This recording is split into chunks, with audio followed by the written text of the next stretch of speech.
Oh, hello there, everyone. Welcome to the first episode of Anti-Violence Anecdote. Today we'll be reviewing the Bootleg Mezco Armored Batman action figure. So let's get on with it.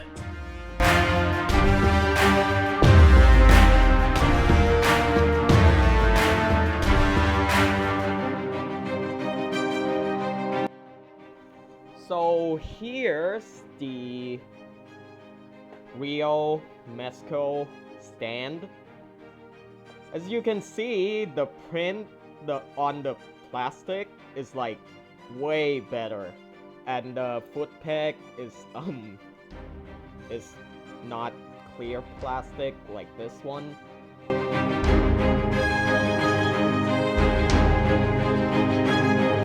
For the main attraction, the Mezco armored Batman himself. So, well, there's a lot of problem with this figure. So, let me first show you the first problem I noticed, like right away after opening the box. So yeah, see that right there? I have to tape it because if I pull it out, it just falls straight off, just like that. Yeah, it falls easily, so that's really bad. So the second thing I want to point out is the arms. So you can see that connection between the gauntlet and the shoulder pads, right? Well, that restricts movements by a lot. So if I try to pull his arm up, yeah, it goes about that much, no more. You have to move the shoulder from then on, not the forearms.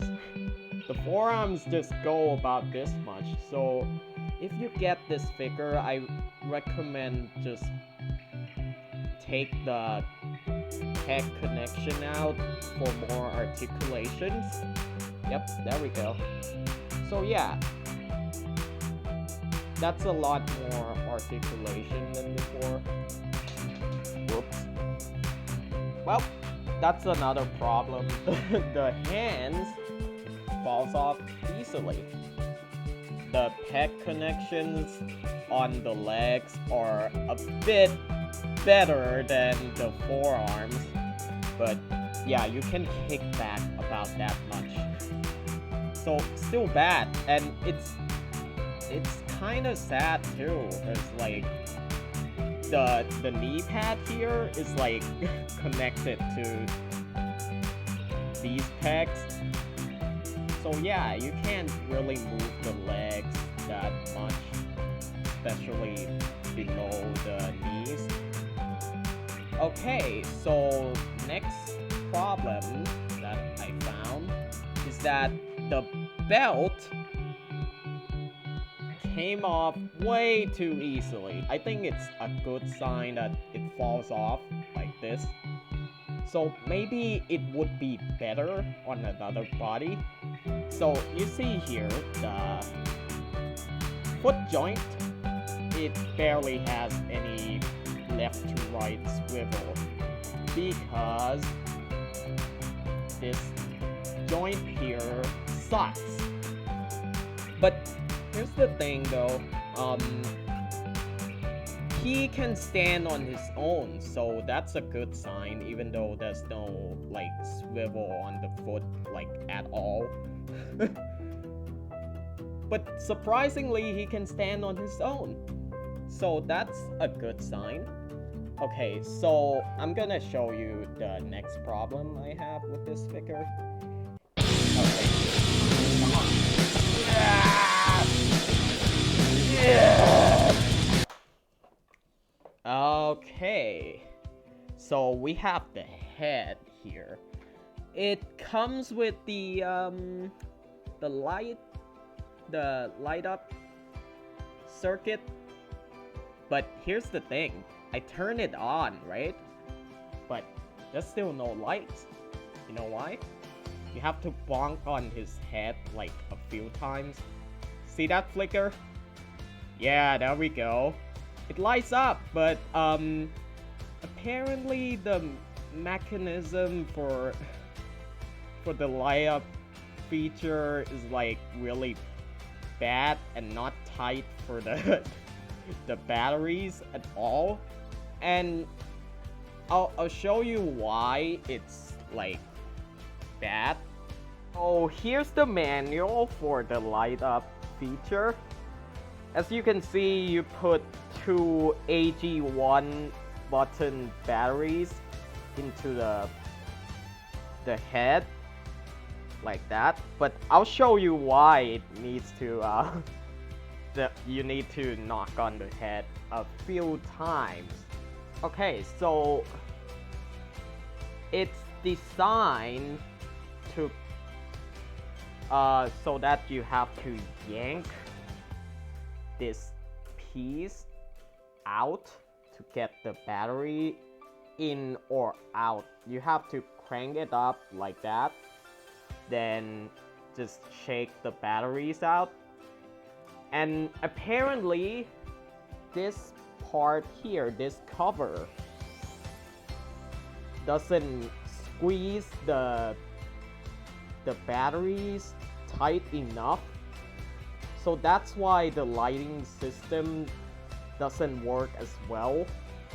Okay, next flaw. The details on the face is kind of not accurate. Like, he doesn't have that shaved beard like in the movie, like at all, and his lips are like weirdly pink, and his face is not as tan as in the movie. But I think the face sculpt they got quite well. Like, it does look like Ben Affleck's mouth right there, but overall it's just the paint for the face, so that's quite surprising. So next flaw is on the armor again. So this armor piece does look pretty good when it's on the body, but if you flip it, look at those holes, man. Look how crooked they are. And as you can see from before, so yeah, like I showed you, these pieces are not that well fit together.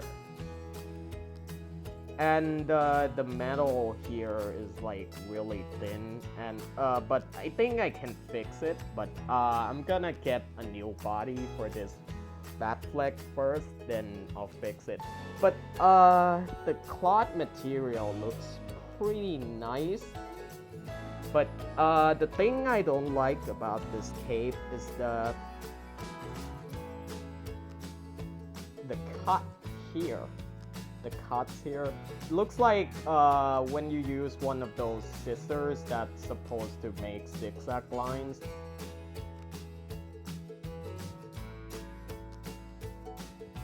Okay, so the next flaw is in the hand paints and the hand models. Each of the hands has massive thumbs for some reason. Here's the good part. Another set of batteries. So that's good. I don't even know this kind of battery exists before I bought this figure, believe it or not. The grenades, the kryptonite grenades, there's barely any paints on it or any patterns. You can probably see it, but like, doesn't look like the ones in the movie at all. So that's about it. But ready to see the worst part of this figure? So when you think of BatFoot, what do you think of first? I usually think of his infamous line, "You were never God. You were never even a And another thing is his iconic grenade launcher. But this grenade launcher that I got from this figure is surprisingly not a grenade launcher. And you wanna see why? Okay, so here goes. Yep, that's the grenade launcher. Notice something missing? Yep, the barrel of the grenade launcher is missing. That's still not the worst part. This thing also feels very fragile. Like it feels like a model kit weapon instead. Hell no. A model kit weapon is like way sturdier than this. And look at this stock. Look how wobbly it is. And it's angled all the time. You try to straighten it. It kind of works, but it's still angled. Like that's like pegs in there that keeps it angled for some reason. But the best part of the grenade launcher is this strap right here, which I'm planning on removing. The next part, the next accessories is his grappling hook that he used on Superman. So this is not too bad. I really like the paint on the hook itself. The hook is like really bendy. Yeah, here's the stock hook right there. I tried it. I tried putting it in the grappling gun, but it doesn't fit like at all. So yeah, it's a bummer. Believe it or not, that's not the worst part of this grappling hook. So the worst part is here. See how wobbly it is? It's so fragile. Like, I can feel it like almost breaking just by doing this. And, well, certainly the best part of this figure, the Kryptonite Spear. This thing is entirely made out of metal, except for the kryptonite part. The only thing I don't like about the spear is the kryptonite part. It's a bit wobbly, but it looks good overall. But here's the bad thing. Let me find a gripping hand. Hold on. That's a gripping hand. So it doesn't really fit well with the gripping hands. Like, see, see that? It falls off. You have to grip it like around the thickest part of the spear, which is like the top. And who holds a spear on the top? Come on, man, that's not cool. Spear is for reach, and holding it at the top is like holding a pocket knife. So yeah, I think that's stupid, but that's all about the flaws. There are good things about this figure still, but it's pretty bad overall. So here's the bootleg armored Batman compared to the real Mezco tactical Batman. It's also Ben Affleck here. Yep. As you can see, the face sculpt is like way better on here. And the armor pieces are a lot better. Like here, he has an elbow guard, which is connected to the the double jointed elbows, and his cape is more glossy. Plus, the accessories he came with fits in his hands perfectly. I like that guy. So yeah, I guess in Devious fashion, we're gonna do a ritual. You were never plot armor. You were never even Batman. You're letting them kill Martha. What? Why did you say that name? Why did you say that name? Why did you say that name? He's a really, really bad figure. But I'm gonna fix him. So don't worry about it. But for now, let's just let the real Batfleck kill this abomination.